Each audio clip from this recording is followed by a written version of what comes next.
Okay. There's another person. Maybe it's Chris Arson. It's okay. We'll get started and they can join. So today we're going to talk about fasting. Our neighbors are Muslim, and during like the first week of Ramadan, they came by and gave us a gift for Ramadan. And so I was kind of inspired by it because I didn't know much about fasting in the religious context. Like I know more about intermittent fasting from a scientific perspective. And so I thought we'd kind of explore that today. So first we're going to look into the science of it. So I have a conversation between Andrew Huber and, once I get there, Andrew Huber and Dr. Casey Means that I thought was really interesting as they talk about fasting and kind of the best times and what's happening in the body and other things like that. And then I have a more spiritual perspective. I think I have, I don't know why I just keep starting with that.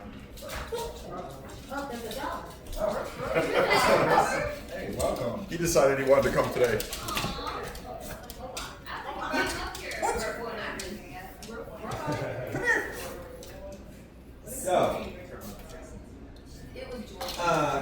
So we'll explore it from a couple of different perspectives, and then we can discuss and see what we all think.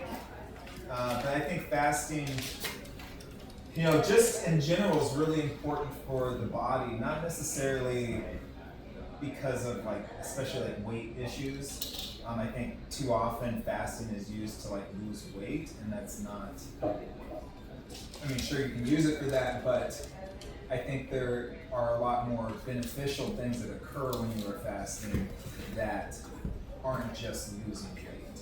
And I think most of that has to do with your awareness, because oftentimes people are not aware of what they're eating or how much they're eating until they're way too full.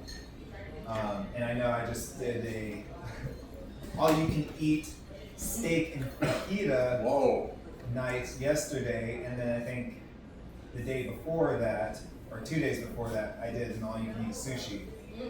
And so really feeling the difference in my body on those 2 days compared to the days where I don't. And there's a very stark difference in what I can feel and what I cannot feel. And I think that is the most important aspect of fasting to me is, okay, it's starting to bring awareness to things that I didn't have awareness around before. It's starting to help me see things that I wasn't seeing before. And then you can start to notice how shifts in your dietary patterns are affecting shifts hormonally, are affecting shifts behaviorally, like how you feel, down to, and there's science to support this, but if you're holding a can of something cold, like just a cold beverage, it'll make you colder towards other people. And we are constantly being influenced by things like that. But you will never know that if you are not aware of how your body is telling you to eat food and how you are treating it when you are eating food. And that's where fasting comes into play. Is that why people are hangry or mean and hangry? Yeah, hangry is scientifically demonstrated and is absolutely a thing. They've even found that judges will give harsher sentences closer to lunchtime than early in the morning or after they just ate.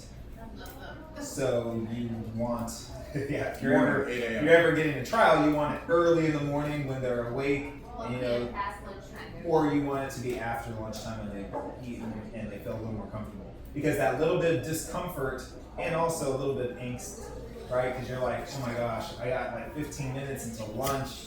It's taking forever, and you're just wanting the process to go along. And we're all human, and that's part of our judicial system, which is wild to me. So hangry falls within that. So, any other questions, comments before we start?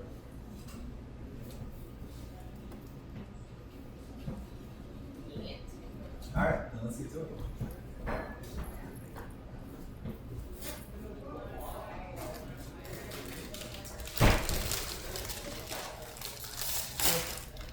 I have just tested all of this.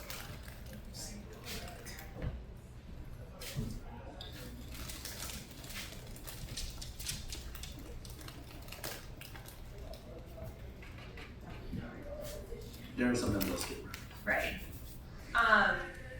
I think that some of the most interesting data that I've seen has been about if we reasonably compress our eating into daytime hours during the heart of the diurnal cycle when we are supposed to be eating. So essentially matching our chronobiology with our behavior, which, you know, we are diurnal organisms, so we kind of need to respect that. Like when we do that and we compress it in a moderate way, our metabolic health is better. And so some of the studies that have looked at this, one that was interesting was, and I think very hopeful for people, is that if you take all the food, all the calories that you're gonna eat, and eat them in a 6-hour window versus a 12-hour window, totally same amount of calories, exact same food, this is a controlled experiment.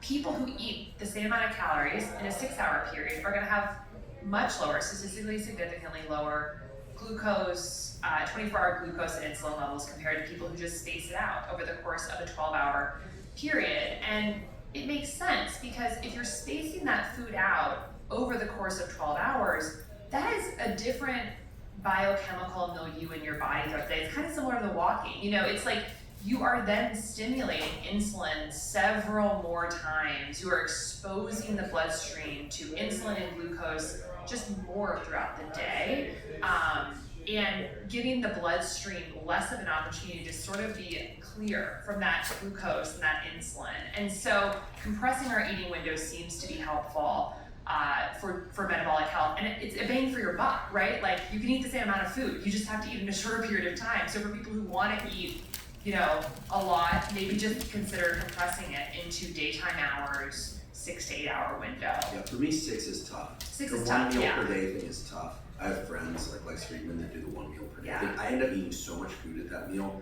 that I experience a lot of Yeah. kind of like mechanical Yeah. distress. And it's typically later in the day. I think an 8 to 10 hour window has worked well for me most days. I know as soon as we talk about intermittent fasting, which is what we're time restricted feeding, same thing, which is what we're talking about right now. So I'm sure somebody's going to call up there's been a study that's been circulating about a massive increase in cardiovascular risk in people doing intermittent fasting, in particular the 6-hour feeding window. I just want to point out, We're studying. as far as I know, could be wrong, but as far as I know, that study is still in abstract form. It's not yet peer reviewed. Yeah. It's like the fact that studies that haven't been peer reviewed aren't even close to being peer reviewed Yeah. are being like put out there as news stories is really problematic. Yeah. Because I can tell you as somebody who sat on the editorial board of many journals for many years, I still sit on a few, reviewed countless papers that submitted and had to deal with reviews on countless papers.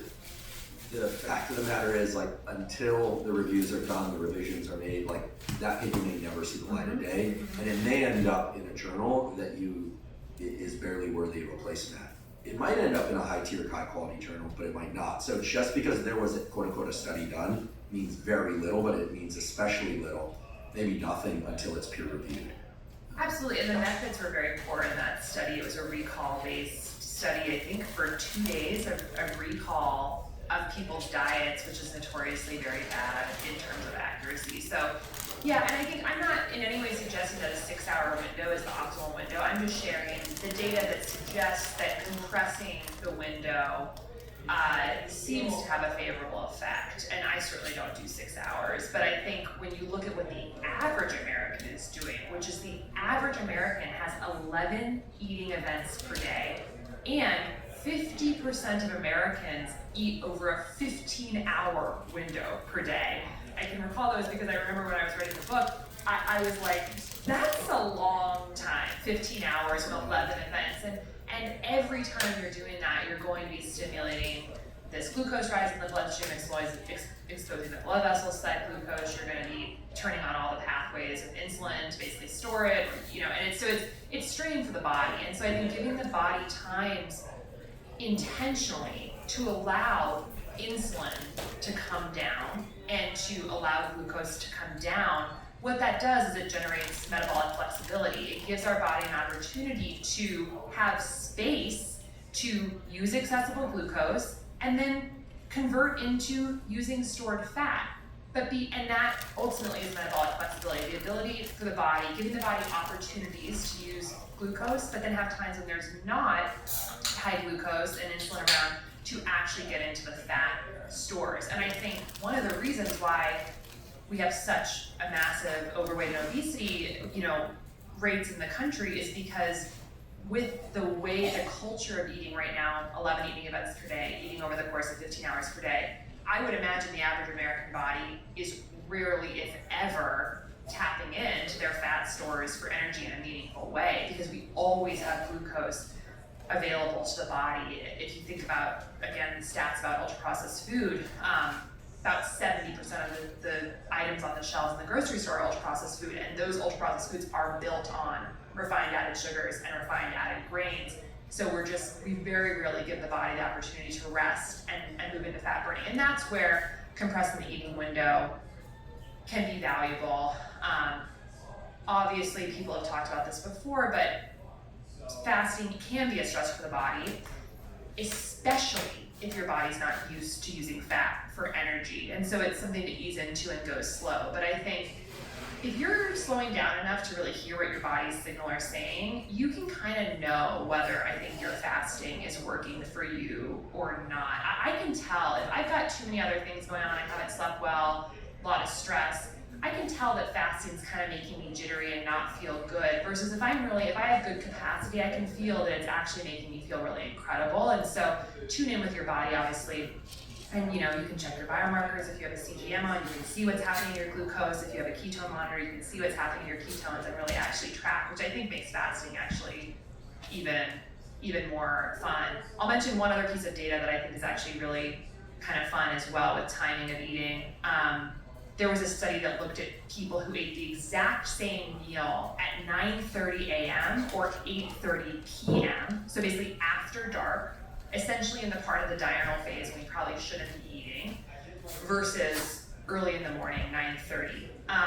And the glucose and insulin responses for the same meal at 8:30 p.m. were significantly higher than when eating at 9:30 a.m. And so again, bang for your buck, it appears that eating in that earlier part of the day when we're active and our chronobiology is set up for metabolism and activity, we have a lower glucose and insulin response. There's also some evidence that melatonin, which is secreted, as we get closer to sleep, has somewhat of an effect on impairing our insulin sensitivity transiently. And so we may actually just be not absorbing the glucose from those meals effectively later at night. So I tend to kind of move a little bit more low carb, I would say, throughout the day based on that data and what I've seen on my continuous glucose monitor, basically just higher spikes for the same meal later in the day. So why not just kind of move it up earlier?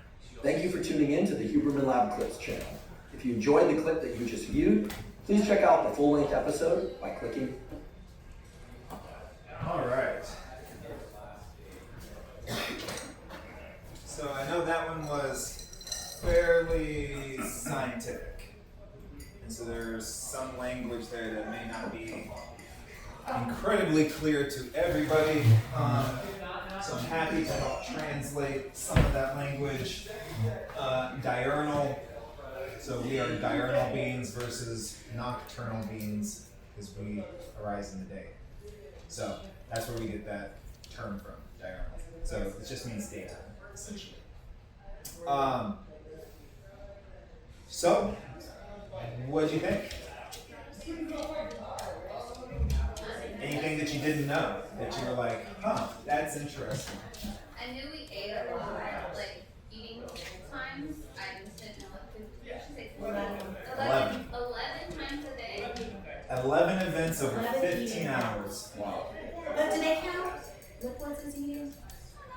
See, and that's where I don't think they were counting But that. I mean, smoothies. I think they were counting solids. Okay. But now, taking into account a liquid, let's say you drink soda. I mean, you're still digesting. Now, how many events are you having a day? 20. I know some people that drink soda just throughout the whole day. Just one after the other. One Coke, Kratom draft. another Coke. Yeah. Kratom draft. Yeah, absolutely. I mean, it has a bunch of sugar in it, right? We have to at least be cognizant of these things. You can add sugar to it too.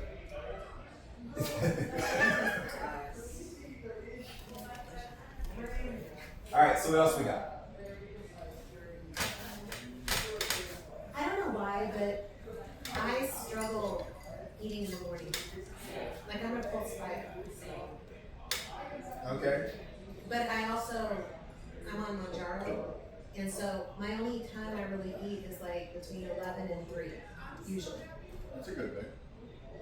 Because Okay. I also am not really hungry at dinner, but especially breakfast. Like You're doing like the perfect fasting episode. Like, that's yeah. That's beautiful.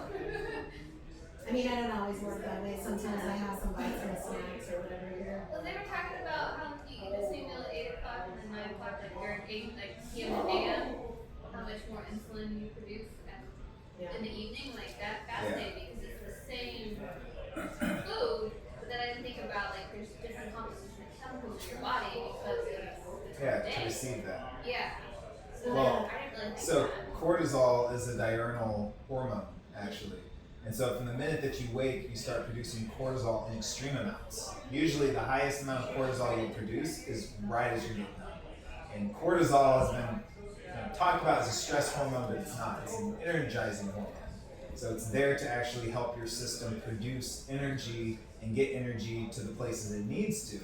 And our body does that through blood flow. So it causes like an increase in blood pressure so that you can get those minerals, nutrients, fats, all that good stuff to deeper into the tissues where it needs to go so you can rebuild your cells and all that good stuff.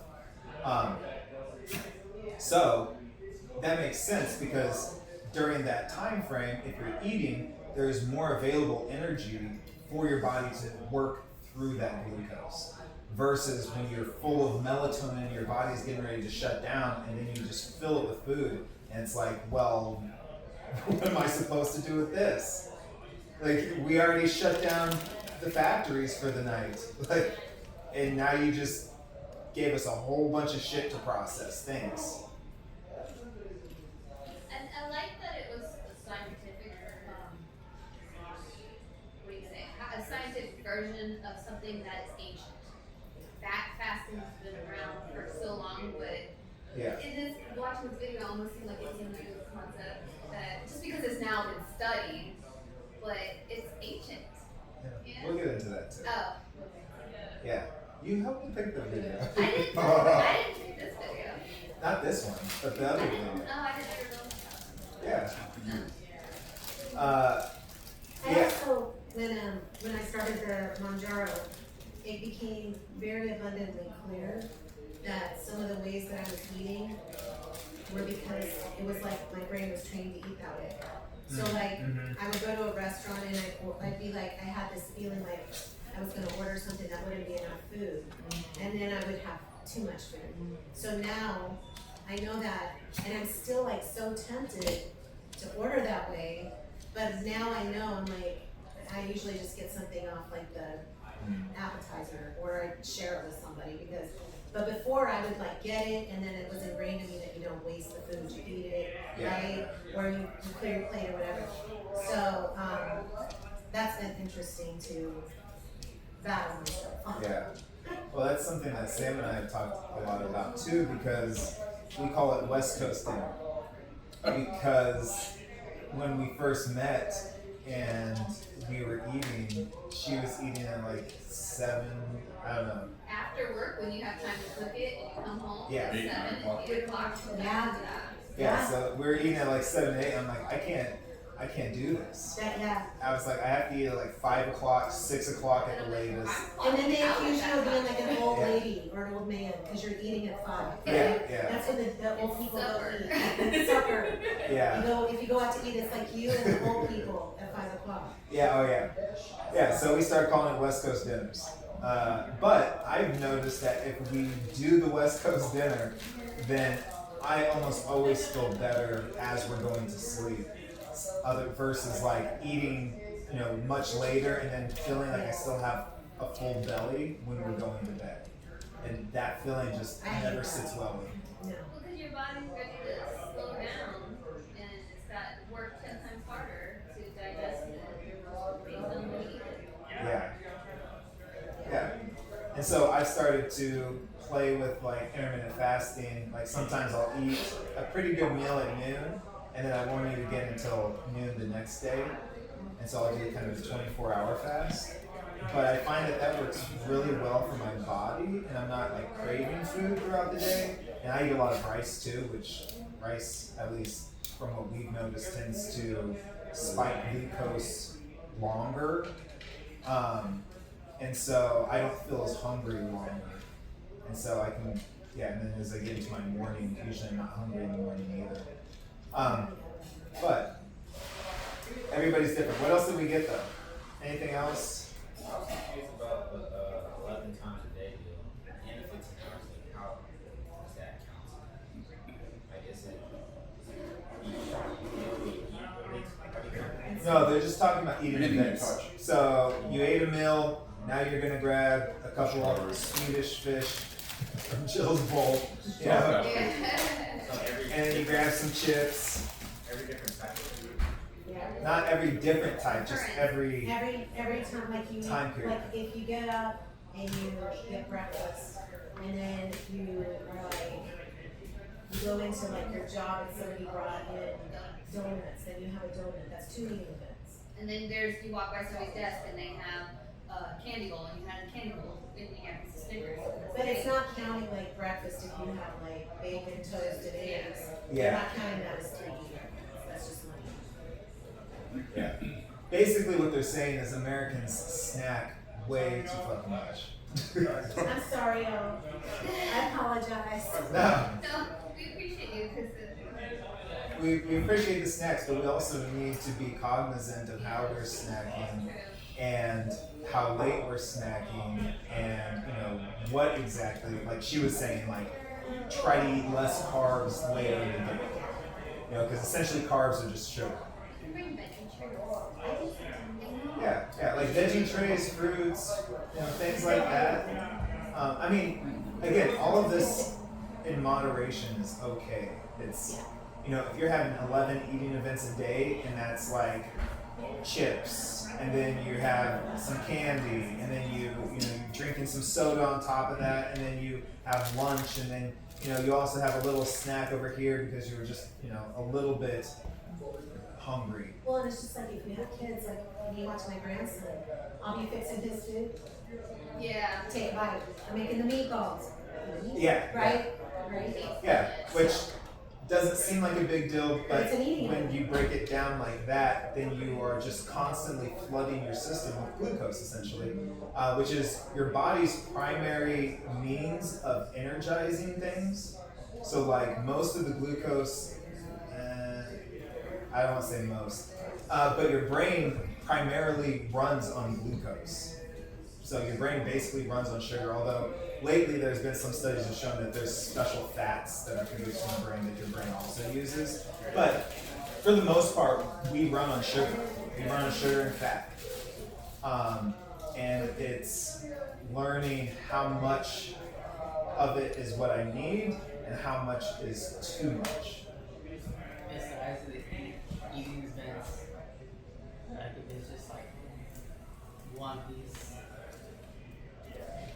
that goes like an eating event, like if you're like at work Yeah. and you taste, like if you make food, you gotta taste it, so you just have like the taste and just for seasoning, Yep. even if it's just like Taste it, see if that's it's seasoning. just like a spoon. Yeah. So that's probably a really difficult thing for like bakers, Yeah. right? Because you're like doing your thing, you know, you have your cookies done, but you're obviously not just going to like make a bunch of cookies and just give them to somebody and never taste it. Like you have to taste what it tastes like. Is it missing something? You gotta add this. You know, you do it some more, taste it again.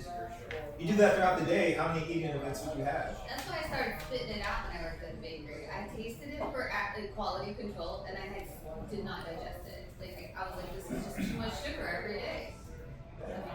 Yeah.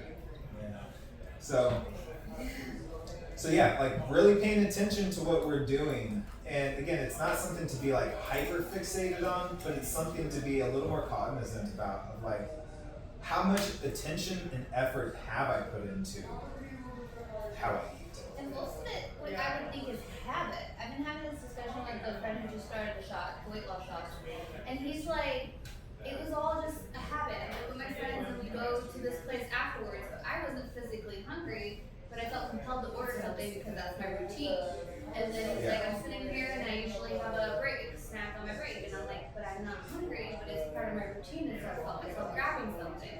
And I'm like, how much of it is versus the habit versus like actual physical hunger for cues? Yeah. Well, and that's also when we get to more of the microbiome, because your microbiome is telling you what to crave and what to eat.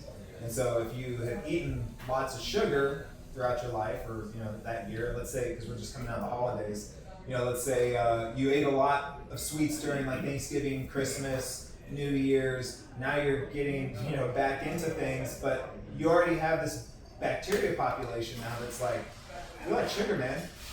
Like, let's keep eating sugar. And now you have this like, I'm craving something, like I don't know what I want, and and you find a sweet treat, right? And so it's also learning that, you know, that's part of our biology, is that, you know, these microorganisms can influence what we are craving, what we desire, and learning that that's also a process that we have to learn to taper. And once you get away from that, you know, for long enough, you can actually, you know, kill off that population, or at least diminish that population to the point where those cravings can get a little more managed. So I did about 3 or 4 times, I did a 21-day sugar detox. And it was like no sugar substitutes. The only thing you were allowed that was sugar is once a day you could have a green apple or a green banana. That was pretty much it. Okay. Yeah, I never picked that. I picked the green apple. Like even in the morning I'd have coffee usually, but coffee didn't taste good to me with that, so I'd have just tea, because tea tasted better. But you could have dairy and stuff. So every time I noticed, and I was a big sugar eater, really big sugar eater. Especially like pastries and baked goods and stuff like that. But I noticed each time that I did that sugar detox, I wanted sugar less and less and less. Yeah. And now it's like, like I used to just crave like a buttercream icing on a cake, and now I'm kind of repulsed by it. Like I eat it and I'm like, you know, I'll have a little bit. And I purposely, like if there would have been a dessert sitting around at the house, it would have been gone. And now it goes bad. Like I don't even eat it. I mean, I taste it, but I'm not like drawn to it. I don't like think, oh my god, that cake's in here. You gotta eat it I all gotta until have it's a piece of gone. cake. Yeah, I'll be like, I can have a little piece of cake, and then I'm like, oh yeah. This is my emotional response to the cancellation of the sacral chakra event at Art Club tonight. They canceled it. Art club? Because of the weather. Yeah. Huh? I went there last weekend. So they had a sound bath that was supposed to be on the roof tonight, but it got canceled because of low weather. Damn. Which honestly is probably going to be the most badass sunset we've ever seen, with the weather and the sun just came out. Yeah, they were worried about the rain. I think the longest I went fasting was like 2.5 days. 2.5 days? On what? Those are You take the- electrolytes? Yeah, I It typically was. So all I did was water. All right. I felt good. Yeah. How did you break your fast? See how I use Creative Cloud to take my design projects to the next level. I use Adobe Illustrator's main AI tools to create graphic. For most of the Smash burger, Did it hurt your stomach? a little bit. He said he fasted for 2 days. 2.5 days. 2.5 days. Because like Wow. I Yeah. extended water fasted that you're supposed to like eat little Yeah, things before. to open up the Yeah, digestive I tract. low key was, I forgot. Because somebody told me that while I was going on fasting, like, break it, I don't don't do remember this. something greasy. You went to Yeah. through the drive-through and you And I was just like, Why did you fast? Did you do just, no, just I was like, I want to try it. Like the first day, I remember I was having a little big craving. And after I got over like that first maybe 6 hours of craving, it got like my body was like, okay, start good. And then the second day was probably easiest. And third day, I was like, yeah, I'm hungry. did you feel a lot more energy after you got over the hump? Yeah. Definitely try it. Alright.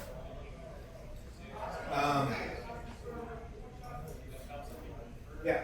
So anyways, let's move on to this video, which focuses a little more on the spiritual aspects, and then we'll get into more of a spiritual understanding of timing.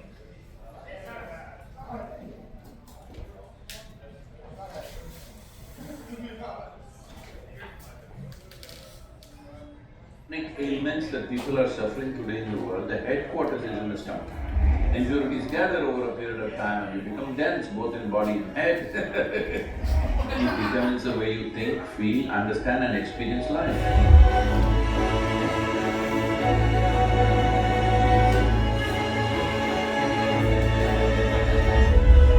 I'm curious actually, your perception on water fasting or fasting and taking prolonged This is periods when the of time. food dies. Okay, fasting, not food, good. It's the opposite of food. It's time away from food and the benefits, if you believe there are any benefits, from allowing ourselves to take a reset and to renegotiate our relationship with food. See, this happened in Los Angeles. A cardiac surgeon drove his, he was a little fascinated with this Ford Mustang. That was his car, and he was a little excited about it, and one day he started coughing a little bit. So he took to the local mechanic and said, some problem, please fix it. He said, yeah, doc, come tomorrow morning, it'll be ready. The doctor, before going to work tomorrow morning, he went there, but it was not ready. So he said, okay, come in the evening, it'll be ready. He came in the evening, it was not ready. He said, what's the matter? You said morning I came. He said evening I came, what is the issue? And the mechanic was in that kind of mood, he said, see, you're a heart surgeon, you also fix engines, I also fix engines. How come you're paid 10 times more than me? So the doctor looked at him and said, try to fix the engine when it's running, let me see. So human life and human body needs to be fixed when it's running, otherwise it's meaningless. Alright, you're going to postpone. What's the point of that? We need to fix this body when it's running. If you want to fix this body when it's running, you must understand, because we're talking about something related to digestive process. These are the stages of this: ingestion, putting something inside; digestion, assimilation, excretion. These are 4 dimensions of food and the whole process. Ingestion, digestion, assimilation, excretion. Ingestion is happening in today's world just about any time, wherever they are, sitting, standing, any time of the day or night, people just eat because there's so much food. It was not like this ever in the history of humanity. But unfortunately, fortunately there is a lot of food. Unfortunately, people don't know when to eat, when not to eat. As there are cycles in time, see, we know time only by cycles. If the planet spins one like this, one spin, we say it's a day. Otherwise you wouldn't know. If the moon goes around, we say 1 month. If we go around the sun, then we say 1 year. So our idea of time is essentially cycles. Our birth and death is also a question of cycles. Only because our mothers' bodies were in sync with the cycles of the moon, we are even born, otherwise we wouldn't be born. So our whole physical existence is cyclical. The entire spiritual process, you could go into that if you wish, essentially is significant because it's not cyclical. Because cyclical means you're going in circles. If I say you're going in circles, what does it imply? You're in a loop. You're not getting anywhere. Yeah. Usually if I leave you in desert where here there are some mountains, if there are no features, it's just sand, then people end up going in circles. That means you're not getting anywhere, that means you're lost. So the moment you are completely identified with your body and your psychological structure, you will start going in cycles. So in India, in the yogic culture, it's very, very clear. This is called as samsara, that means cyclical life.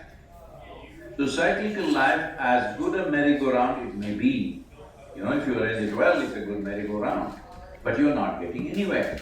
Children can enjoy a merry-go-round. If all the adults are sitting in a merry-go-round and going round and round, thinking they're stagnant, very tragic, isn't it? So that's what happens. So the body is a cycle. These cycles are very connected with the planetary cycles, with the moon cycle, with the sun cycle, everything. Lunar cycles, solar cycles and the earth cycles are very important for the body. If one has the necessary awareness, they could observe on which day your body doesn't need food. Every other creature knows this. Unfortunately, human beings have forgotten because their thought process or their silly mind has superimposed every other sense they have in their system. If you observe your system, you will see on a particular day, you don't feel like eating. That day you should not eat. But no, you're at your friend's house, there is a party, you stuff yourself, even if your body says no, you stuff yourself. You see all the animals, even if you have a dog at home, on a certain day he refuses to eat, both dogs and cats. Have you noticed this? He will go and eat some blades of grass if it's available and puke and cleanses himself because he's conscious that ingestion is continuously happening, but digestion and excretion is not as efficient as ingestion. Ingestion is happening compulsively, but other parts need to work. Other dimensions of digestive process needs to work. When we say digestion happens in the whole alimentary canal, not just in the stomach. And assimilation also happens across the entire alimentary canal.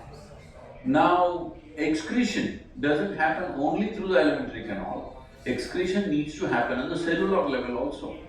Impurities gather over a period of time and you become dense both in body and head.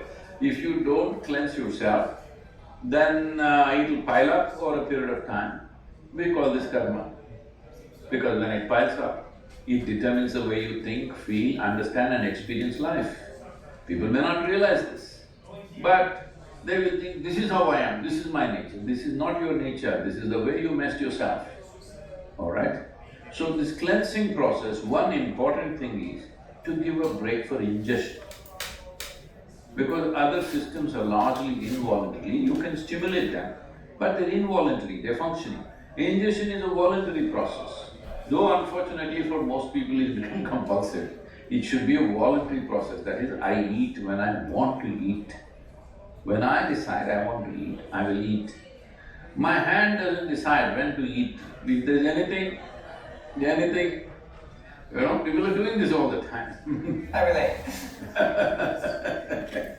I think if you leave a bunch of good chocolates around you, your hand will eat, not you. So ingestion should be a conscious process. To bring this consciousness, there are many methods. One is fasting. Simply denying yourself food and water could cause damage to the system. You must support it with the necessary practices. If you have the necessary practices, the need for food will come down. See, our energies are not coming only from the food that we eat. The sunlight, the air, the water. Actually, if you… in the yogic sciences, we say, if you really keep your system well, 60 to 70% of your energy should come from these three factors: sunlight, air, water. Another 40% should come from the food that you eat. So naturally, food amount, volume of food that we eat will compress. I must tell you about myself. When I was young, I'm a big eater. I never became big because my activity was immense. But today what I eat is actually 1/10 or less than 1/10 of what I used to eat at that time. From the age of 19 till now, I'm still the same weight, what I was at 19.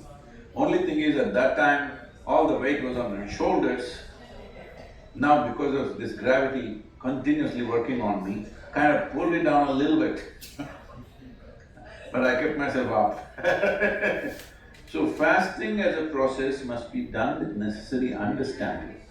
If people don't have that awareness, in India we fixed the 11th day of the moon cycle, you must fast. If you're not able to fast, you go on something very light, it's called palhar. That means you go on fruit diet. Because fruit is a substance which is over 90% water, and you must eat water, not drink water. This is the yogic science. As far as possible, you eat water. You always be conscious about the food that you're eating, what is the water content. Like a South Indian meal, if you eat, a cooked meal I'm talking about, if you eat, very easily 60–70% water. In fact, more. In some of the foods it's much more. But now the food that you're eating here, you're eating bread, which was baked a month ago probably. Is that minimum? You very know. So-called organic shops. It's at least a month or at least a week. Nobody is going and getting fresh bread and come, and anyway, the way the bread is baked, it doesn't have water in it, very, very little water. So of course you're compensating that with a bucket of Coca-Cola or something like that. So, I said a bucket. A bucket is actually a good amount of Coca-Cola. It's this big. But that doesn't work like that. If you drink any liquid along with your food, the acids that are necessary for digestive process will get diluted. Your whole digestive process gets inefficient. Because food, when it goes in, if it contains water, it's assists. But if you put any liquid on top of it, you will see the food will remain in the stomach bag for too long. We are very concerned about this always in the yogic culture and life, that we don't want food to remain in our stomach bag for more than 2.5 hours maximum. In 2.5 hours' time, it doesn't matter what I've eaten, how much I've eaten, it must go into other parts. If it remains there, it makes you dull. It makes you lose your sense of perception. The level of perception, the keenness of perception is lost, which you notice if you eat food without Coke or coffee or tea or anything, you feel down. It kind of pulls you down. Whole lot of people have developed a culture around it. After lunch, they have to sleep. It's like you went to the gas station, you fueled up, then you can't start the engine because there is gas in the tank. So that's what it means. So, to ensure that digestive system is in full process, because for most of the chronic ailments that people are suffering today in the world, the headquarters is in the stomach. Yes. For a lot of people it's shifting to their head, but largely headquarters is in the stomach, the way, what they eat and the way they eat. So in this way they eat, one simple thing to bring discipline is maybe 1 or 2 days in a month, you go on much lighter foods which are very simple and easy in the body. If you can just thrive on water or just a little bit of lemon and water or little lightly honey-laced water, it will help, but if it's not possible for you, maybe a fruit or something, which is very, very light on the system. The idea is to give digestive process and assimilation process a break so that rest of the body begins to excrete on the cellular level. It must throw out all the impurities.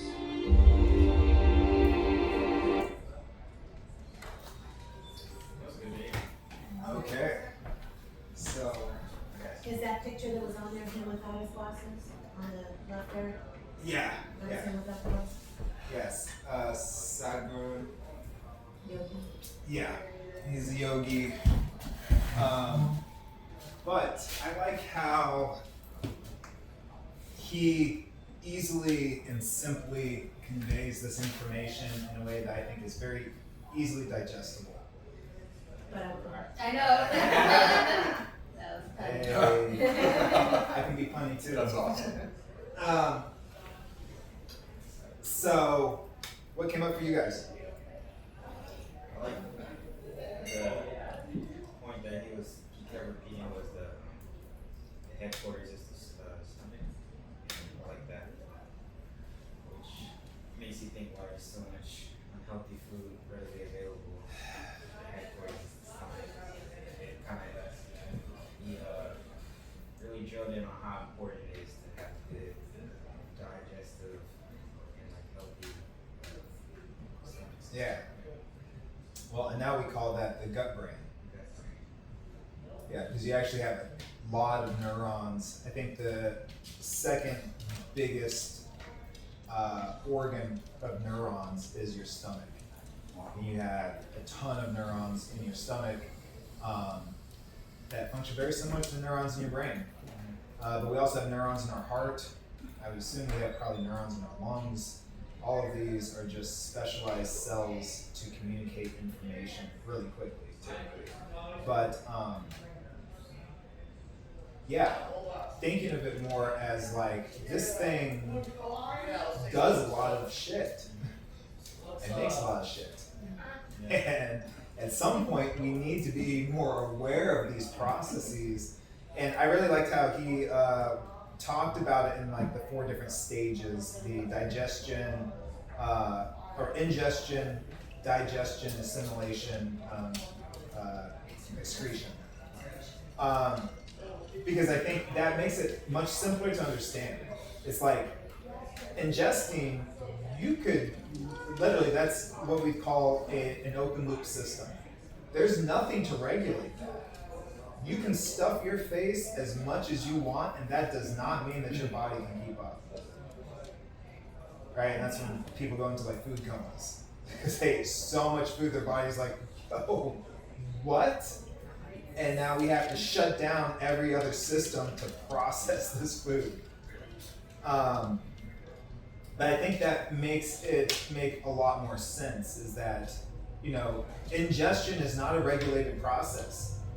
The digestion and assimilation parts are regulated. You can only, you know, process so much food in a short amount of time. And probably for every body, that is very different. For people that have high metabolisms like myself, you know, I'm probably processing food much quicker than somebody else that has a lower metabolic process. That's kind of where we get to the first video where she was talking about metabolic flexibility. And that's really the same thing as we think about exercise, right? Is that you have brief moments of intense cellular stress and then you relax. And it teaches your body how to be stressed and how to relax, how to stress, how to relax, how to stress, how to relax.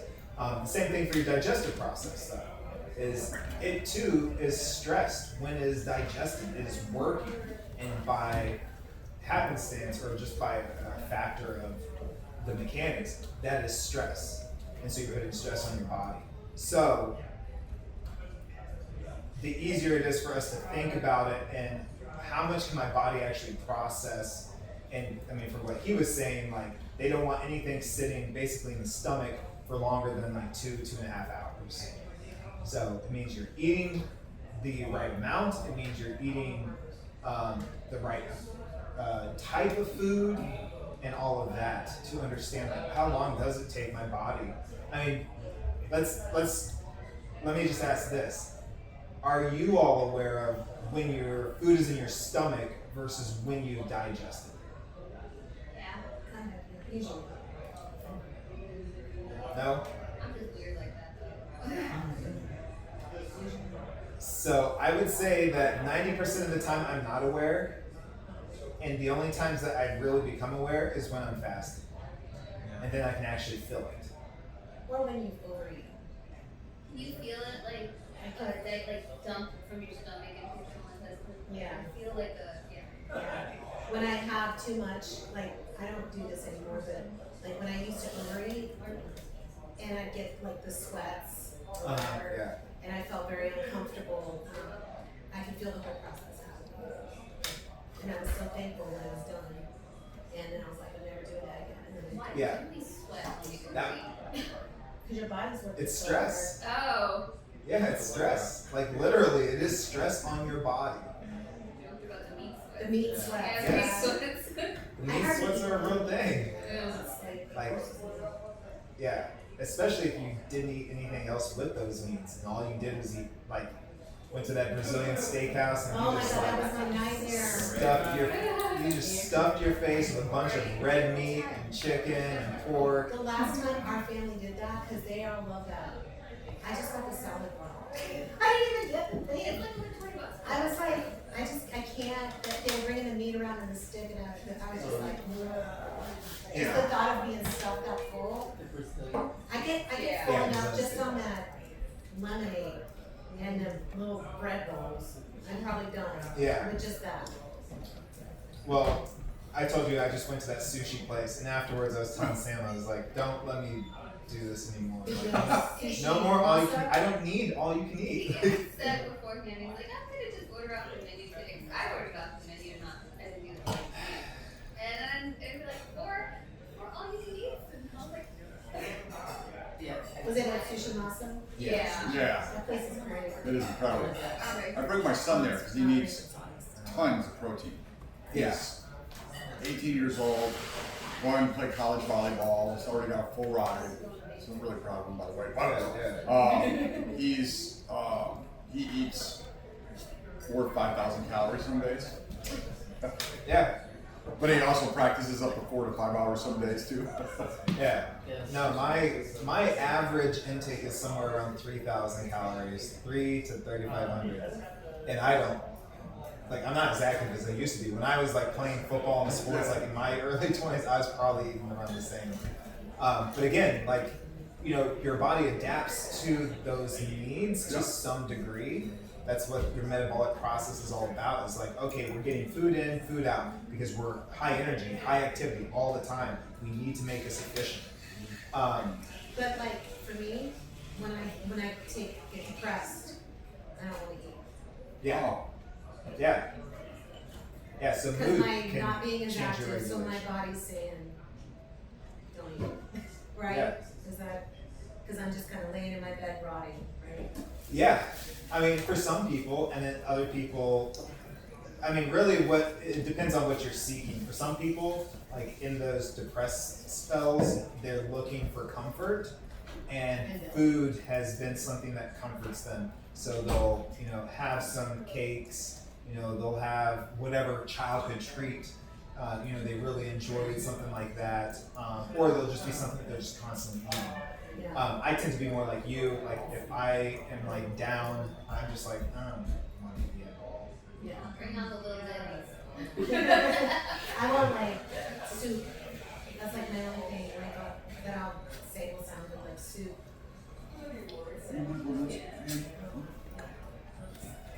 Last time I was That's why sometimes when people compliment on weight loss, because you don't know what they're going through. It could be that that's the happening. Yeah. Yeah, true. Well, so a couple of things that I picked up from him. I thought it was interesting that he was saying you have to fix the body while it's running. Obviously, that makes sense. Like once you're dead, there's no point in you know trying to fix the body at that point. But I think it's important to understand that this is our job. There is no doctor that is fixing you while you're running right now. There's nobody gonna follow you around, gonna tell you what to eat, how much to eat. You know, we're not checking your glucose levels every single minute of every single day. You know, we're not doing that. So we have to be the mechanics of our own engines. My husband does have a monitor in his arm 24/7 that is an app on his phone tells him his glucose levels all Yeah. the time, 24/7. wow. Yeah. If it's high, it'll beep on him, and if it's low, it'll beep on him. So he is checking it 24/7. Yeah, for some people, That would drive me you know, nuts. that have insulin resistance issues, you know, those are life-saving tools, but for the vast majority of us, you know, it's better if we are actually treating our body like that. Like we are the mechanic, and you know, what are we putting into this engine? You know, has it been having issues, and have I actually just sat and asked my body, you know, like done a diagnosis and been like, hey body, what's going on? Like, is it the foods I'm eating? Is it that I'm eating too much? Is it that I'm maybe eating, you know, too much throughout the day, having too many eating events? Like, what is the actual issue? And then trying to listen to how your body communicates to you. And I just kind of find that it'll be in the form of like thoughts, of like things that maybe I've already known, but maybe I have not given conscious awareness to. Of like, yeah, dude, you don't need to be eating late at night.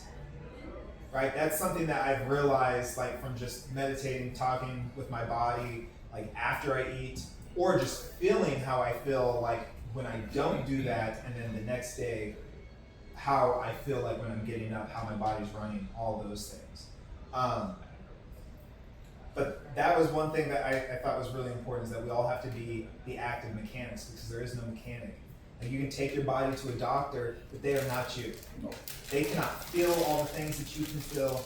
They cannot translate your body's communication into something that's meaningful. They have to look at, you know, your blood levels and things like that. But even that can be not helpful, because every body is so different. That you may not get any, I mean, they just may look at it and be like, nothing's outside of the parameters, so you're fine.